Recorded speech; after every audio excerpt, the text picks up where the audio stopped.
Hey, I'm Butch Hartman. Welcome to Speech Bubble. I've got a very special guest. His name is Dave Thomas, the founder of Wendy's. I'm not the founder of Wendy's. Have you founded anything? No. Roll the theme music.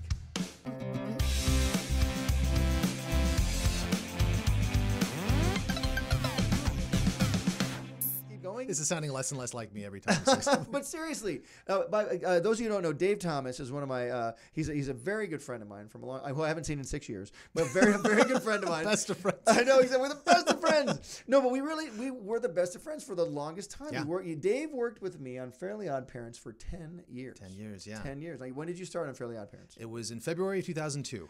Wow. Yeah. February of 2002. Now, Yep. was that in the past? Years roll by so fast now. It doesn't seem that long ago, but It doesn't. I was thinking about that on the drive over. I'm like, oh my God.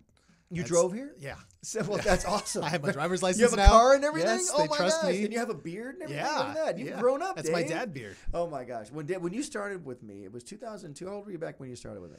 You're 20 still? 30 years old. So you're 30 years old. You Yeah. were 30 when you started with me.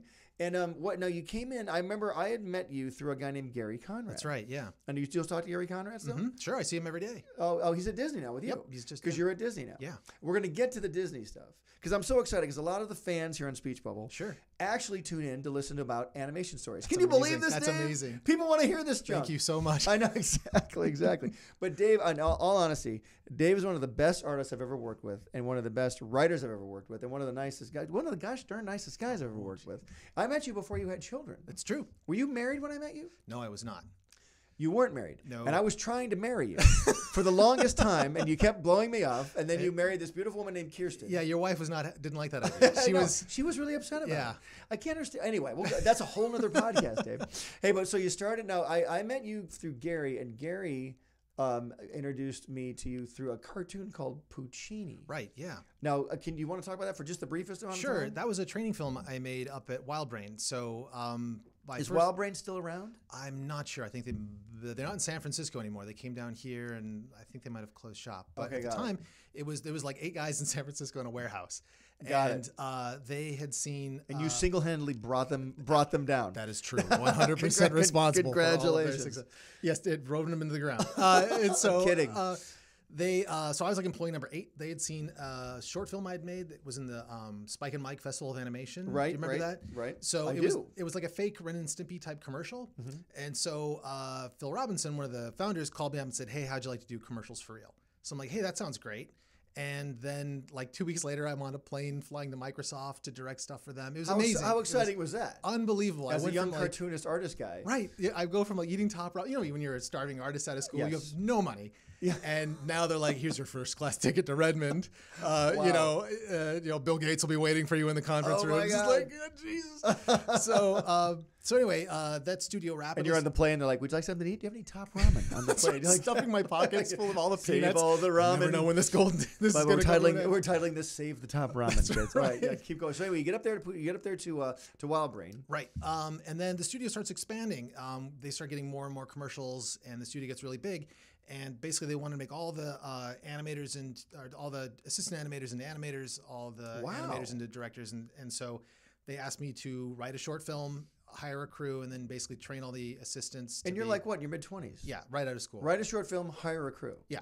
Dream come true. Yeah, I mean, I directed a couple commercials, and those were received very well. And then so anyway, yeah, I did this thing.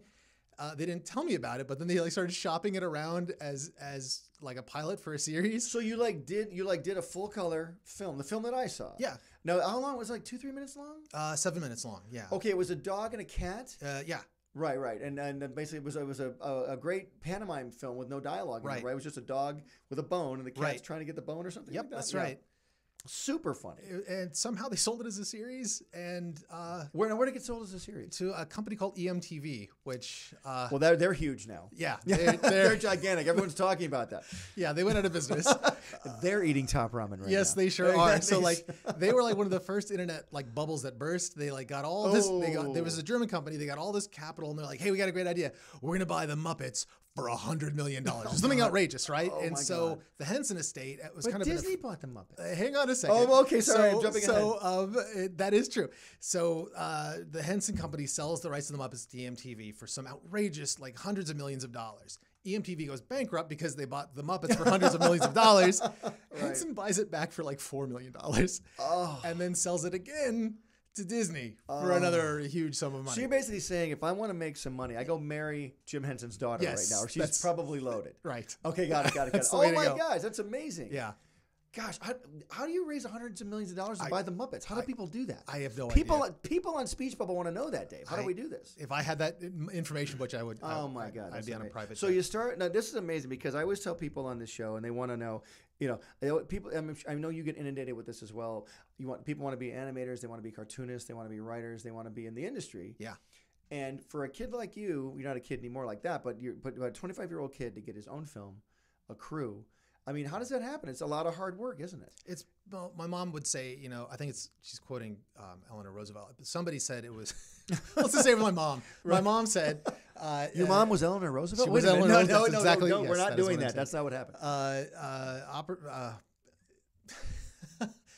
What did my mom say? What did your mom say? I totally forgot what my mom used to say. Did your mom say something about working hard? About being prepared when good luck is being prepared when opportunity knocks. Yeah. And so I just really worked my tail off. Yeah. And I always tell people too, it's like I say opportunities are like comets. They're really cool, but they only come around like once in a while. That's right. They don't come around a lot. That's right. And you better be ready because you might not see another one for a long, long time. But and we want to explain to people on this podcast, especially if you're an artist or a writer, just keep doing it, and your opportunity will come. Because someday someone's going to go, "Hey, you over there, I need an idea." Yeah. Boom, when you get to throw your ideas down because you'll have them ready. Yep. If that opportunity passes up, that's unfortunate. But,